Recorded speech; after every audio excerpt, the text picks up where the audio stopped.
Charleston White said that you did God's work by killing KingVon. Thought KingVon's death would be a forgotten story by now. Now new footage has surfaced showing the men behind his death speaking out, and what they're saying is wild from bold. Justifications to emotional reactions, this new video is reopening wounds and sparking fresh controversy online. When you found out that KingVon died, how'd you feel? Just know, like, I was just protecting my little brother. My little brother, let me put you on game. The deadly night and controversial aftermath. KingVon was tragically gunned down on November 6, 2020 outside the Monaco Hookah Lounge in Atlanta. The next day, Lulim, the man who pulled the trigger that night, was arrested while being treated for his own gunshot wounds at Grady Hospital. He was charged with felony murder in connection with KingVon's death, despite murder being a non-bondable offense in Georgia. Tim appealed to the Superior Court and was granted a $100,000 bond, leading to his release in March 2021. In the years following the shooting, Tim has done several interviews about the incident. In one with Fuchsia's TV, he was asked about his feelings regarding the case. I'm just waiting. Yeah. His response was brief as the case was still active in court. I'm just waiting, yeah. In another interview, Tim addressed rumors of $1 million bounty on his head following the shooting. There was a rumor around this time that there was a $1 million bounty on your head. Yeah. Did you hear about it? Yeah. The rumor was that Quando had the same amount on his head as well.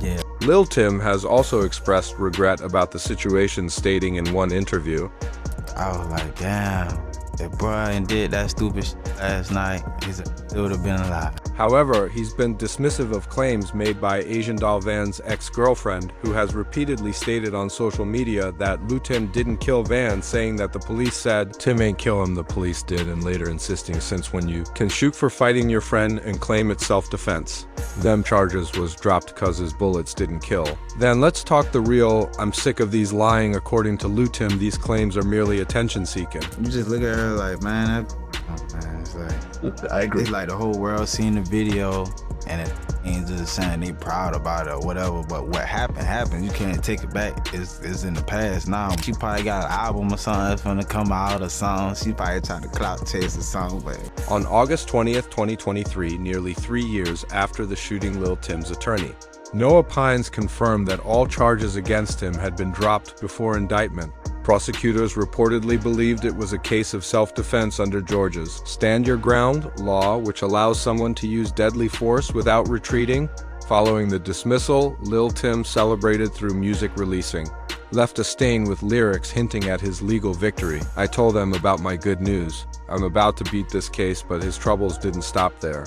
In October 2022, he was arrested in Georgia on drug charges, including possession of Schedule 1 and 2 substances plus less than an ounce of marijuana. Then on April 14, 2025, reports surfaced that he was arrested again in Chatham County, Georgia, though details of the charges remain unclear despite the ongoing legal issues. Lil Tim has kept pushing his music career, dropping singles like Lifestyle, Forever, Paid, and Motion. In 2024, he's also stayed active on social media, often sharing pieces of his personal life. In October 2024, he announced a documentary titled The Book of Timothy, which promises to shed new light on the events of November 6, 2020. The project features interviews with both Lil Tim and Quando Rondo, along with unseen footage and fresh evidence from that night. The trailer shows Lil Tim recounting the shooting while Quando gives his perspective on the aftermath. This documentary is dropping at a time of heightened attention, especially with Lil Durk's October 2024 arrest on federal charges, including conspiracy to commit murder for hire, allegedly targeting Quando Rondo. Reports suggest Lil Durk's alleged retaliation for KingVon's death led to the tragic killing of Quando Rondo's cousin Savia, Lil Pab Robinson, in 2022. In February 2025, Lil Pab's mother filed a wrongful death lawsuit against Durk, accusing him of financing the plot, further tying the 2020 incident. Ongoing legal battles. Durk's trial has since been pushed back to October 14, 2025, due to the case's complexity. But before we dive into these recent developments and the shocking new footage, it's crucial to break down exactly what happened that night, because the official narrative and the reality might be two very different stories. According to multiple reports, KingVon left Opium nightclub after celebrating his album release and headed to Monaco Hookah Lounge around 3:20 a.m. began as a celebration quickly spiraled into violent surveillance footage shows Von approaching Quando Rondo in the parking lot and landing the first punch, knocking him to the ground. Almost immediately, Von's crew swarmed Rondo, attacking as he tried to get away. Within seconds, Lil Tim emerged from a nearby vehicle, gun in hand, and started firing shots. Von was struck in the torso, sparking chaos as off-duty police officers working security at the scene also pulled their weapons and returned. The altercation reportedly stemmed from months of simmering tension. Some sources claim the beef was tied to women, particularly NBA. Youngboy's baby mama Jania, though she denied ever being romantically involved with Von. The rumors only escalated when Von's girlfriend at the time, Asian Doll, appeared to fan the flames publicly. Youngboy talking about on this song, bro. What? You talking crazy on this one. Oh yeah? He ain't even like that. Oh! On his On his Zach. You got cap in your raps. From there, things escalated dramatically. Van was rumored to have had a fling with Youngboy's baby mama Ya, even tweeting cryptically, "Wouldn't believe the female I just made a hit with." Soon after, photos of Van and Ya together began circulating online, fueling speculation they were intimate. Ya denied these rumors and claimed they were simply working on music together. I've been working. We have a song coming out. Y'all wasn't supposed to know, but it is what it is now. We have a song coming out. So when the song come out, just know it's hardest. You feel me? But Asian Doll, who was dating Von at the time, confirmed the rumors, saying she had seen the D-Miz between Von and I'ma be a rep though. Hardest for the streets. I'm just trying to get my money to take care of my son. Period.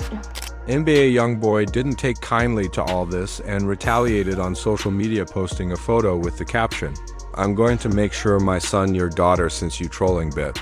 A clear shot at Von, who has a daughter. Youngboy reportedly also got back at Von by hooking up with Asian Doll, even texting his producer using her account. This spiral of disrespect eventually landed at Rondo's door. What's strange is that Van and Quando were actually cool at one point and were even recorded together dissing Van's Chicago enemies. In them DMs, I seen it.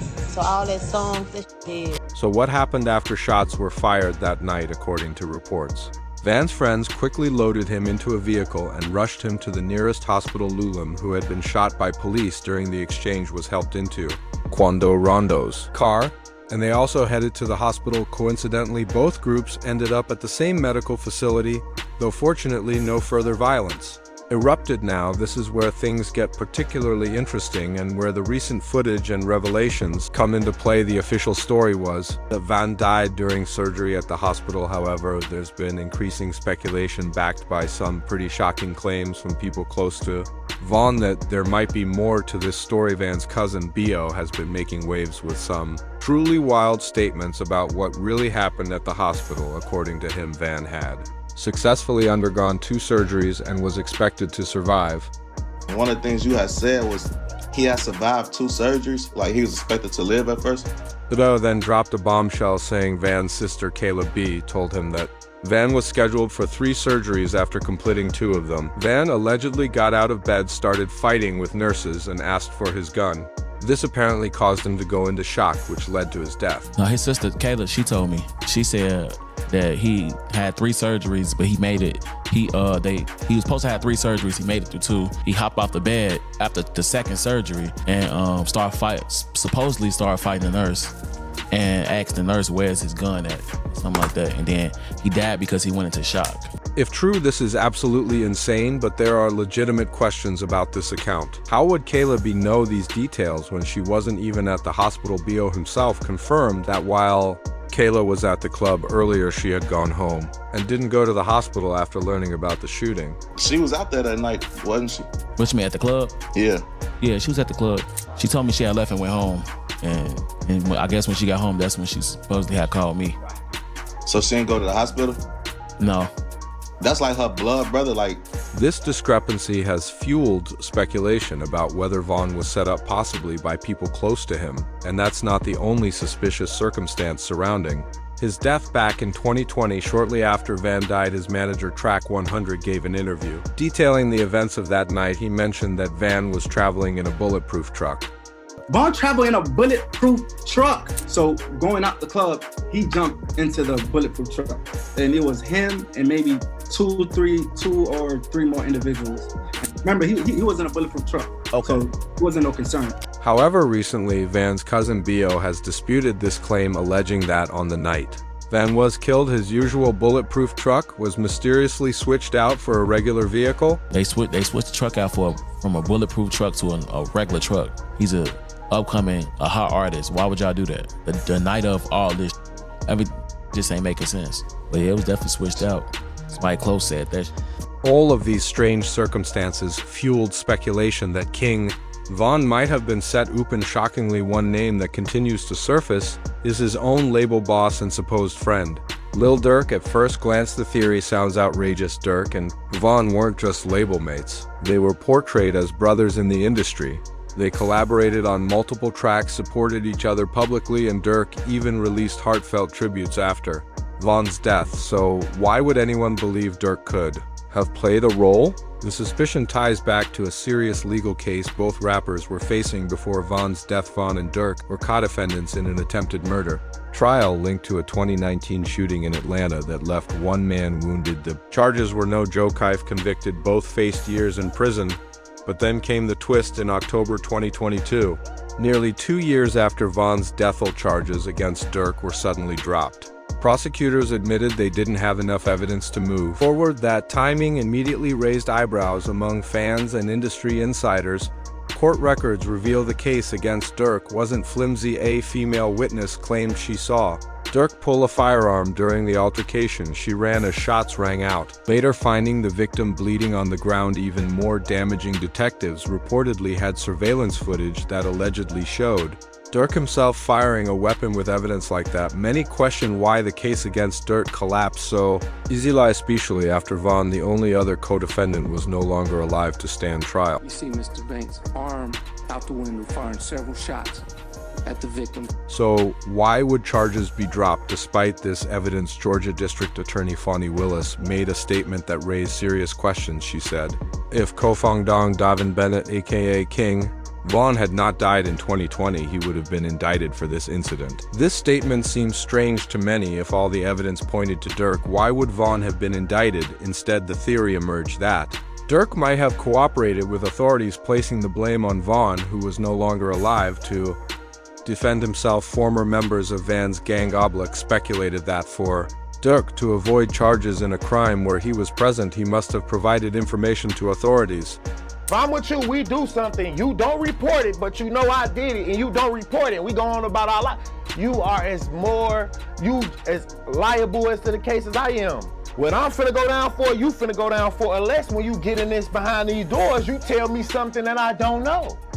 And then probably a little bit more. Even Charleston White, a controversial social media figure known for his outspoken commentary on hip-hop, has accused Durk of snitching on Van. Lil Durk told on KingVon. That's how he beat his charge. Lil Durk told on KingVon. That's how he got his charges beat.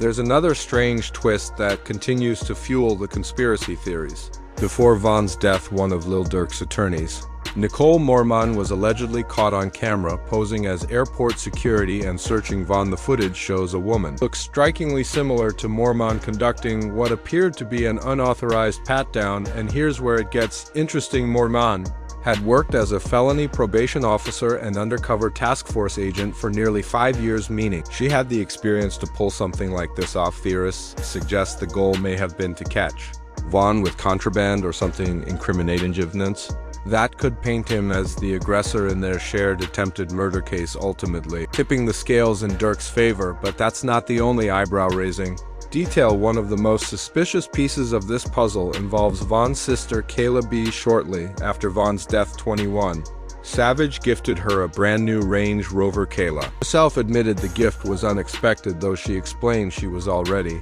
close with 21 because she had been dating his younger brother.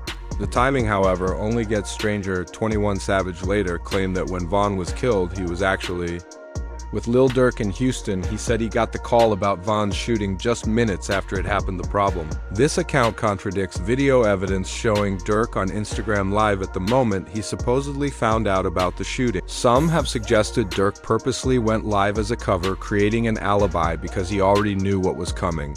All of these overlapping connections have led some to even question whether Kayla B herself could have played a role in setting up her brother. While that theory remains unproven, the sheer number of coincidences and unanswered questions keeps the speculation alive. Adding more fuel to the fire, Von's close friend Buna shared his own suspicions. He pointed out that Von wasn't in his usual bulletproof truck that night, had minimal security with him, and even his regular driver was swapped out at the last minute. According to Buna, if Von hadn't stepped out of the car to fight, he still might have been targeted inside the vehicle. And then there's the biggest mystery of all: how did Von even know Quando Rondo was in that parking lot? According to track 101 of Von's associates walked up to his car and told him someone was there, which immediately triggered Von to jump out. Strangely, neither track 100 nor Buna have ever revealed who that person was, despite being asked directly. Dude, them was at the party. Now, whose party was this album release party? It was KingVon album release party. Okay. But dude and them was at the party. Quando? Yes, they was at the party. On my mama, they was at the party. This raises the question, how did Quando and his crew know where Van would be that night? Was it a coincidence, or did someone from Van's camp tip them off track? 100 himself admitted that something seemed off with Von that night. Well, this man is like, I promise you, the best artist I ever moved in my life as far as knowing how to conduct himself properly. But for some reason that night, it was off. When B.O. was asked point blank whether he thought Van was set up, his answer was telling. So do you feel like Von was set up? Because I seen you say something about... Yeah, I mean, I always say like that because it don't make sense to me, because certain shit don't be making sense to me, and I just like a lot of fans, it don't be making sense to them either. But even to me, I don't know why it just seemed like on my heart, something don't seem genuine, like, at all. The relationship between KingVon and his sister, Kayla B, has been heavily scrutinized in the aftermath of his death. While there's no solid evidence of tension between them during Von's lifetime, several controversies after his passing have fueled speculation. Some social media users accuse Kayla of having inappropriate feelings for her brother based on old tweets showing affection. She quickly shut those rumors down, calling the claims sick and nasty. In reality, many of those accusations seem to be pushed by fans of Von's ex-girlfriend Asian Doll and later debunked in Reddit threads. But things grew more complicated after Von's death, particularly over his estate and unreleased music. Kemma, the mother of one of Von's children, accused Kayla of stealing hard drives containing unreleased tracks, claiming this could damage Von's legacy. Kayla denied ever leaking music, but suspicions only deepened. On top of that, Kayla was accused of taking Von's belongings after his death, while she fired back that other family members had sold his chain. The family drama split public opinion, some siding with Kayla, others calling her out for clout chasing. The controversies didn't stop there. In January 2021, Kayla got into a physical fight with rapper Cuban Doll in Atlanta after days of online arguments. Kayla accused Cuban Doll of trying to sleep with Von, which Cuban denied around the same time. Kayla clashed with Kemma again, this time over a photo where Kemma cropped Kayla's son out of a picture of Von's children. The move sparked a heated exchange, with Kemma accusing Kayla of lying to Von and using his name for attention. All of these disputes, family conflicts, music leaks, and public void shave created a perfect storm of conspiracy theories surrounding Von's death. But one of the most overlooked theories is that Von wasn't actually killed by Lil Tim at all. Some suggest the fatal shots may have come from police officers who were on the scene that night in Atlanta. If true, it would completely change how we understand what happened. Eden, who may have been truly responsible, the shooting that claimed King Von's life happened just after 3:20 am outside the Monaco Hookah Lounge in Atlanta on November 6, 2020, according to the Atlanta Police Department, APD, and the Georgia Bureau of Investigation, GBI. Officers were already on the scene while working off-duty security at the lounge, and one on-duty officer patrolling nearby when the fight between Von's crew and Quando Rondo's group erupted into gunfire. The official story goes like this: Von was struck during the initial shootout between the two groups before police got involved. In their statement, APD shut down rumors that officers fired the fatal shots, saying, "At this time, our investigators believe Mr. Bennett was shot during the initial shootout between the two groups of males prior to police responding and attempting to stop the shooting." The GBI later confirmed that officers did fire their weapons once they intervened, though it remains unclear if those bullets hit anyone. Reports state that 2 officers on duty, 1 off-duty fired shots in separate locations during the chaos. While their use of force was investigated, no official documents ever confirmed that police rounds were responsible for Von's death. Despite this, doubts have never gone away. Von's own manager tried to calm speculation, urging people not to spread false details about his final moments, but the problem is the autopsy report has never been made public. Without it, there's no clear record of how many times Von was shot or which bullets were fatal. This lack of transparency only fuels conspiracy theories some believe. The ballistics evidence might have been inconclusive or even withheld due to political pressure. With no public proof, people are left to wonder. Did KingVon really die at the hands of Lil Tim? Or did stray shots from police actually end his life? Without access to the full autopsy report or ballistic analysis, the truth remains murky. The Georgia Bureau of Investigation's inquiry into who fired the fatal shots has never been fully resolved in public records. What we do know is that the scene was pure chaos, multiple armed individuals firing in a packed crowd, making it nearly impossible to pin down every detail. That complexity helps explain why there are so many conflicting accounts. The case of KingVon is a chilling example of how hip-hop rivalries can spiral into deadly violence, leaving scars that last for years. And it's also a heartbreaking reminder of how quickly life can change. Von had just dropped his debut album, and at only 26 years old, he was on the brink of mainstream stardom. It all ended in seconds now. 4 years later, the same questions still echo. Was Von set up by someone close to him? Did Lil Durk quietly benefit from his passing? Who actually fired the fatal shots? And what really happened inside that hospital? The truth may never be fully known. The evidence is scarce, the accounts don't align, and the most important details remain locked away. But one thing is undeniable. KingVon's legacy lives on his raw storytelling. An unfiltered glimpse into life in Chicago's O'Block made him a voice unlike any other, whether you believe the official narrative or lean toward conspiracy. His death was not just a tragedy, it was a loss that forever changed hip-hop. If you enjoyed this video, make sure to click on one of the boxes on your screen to dive deeper into more stories just like this.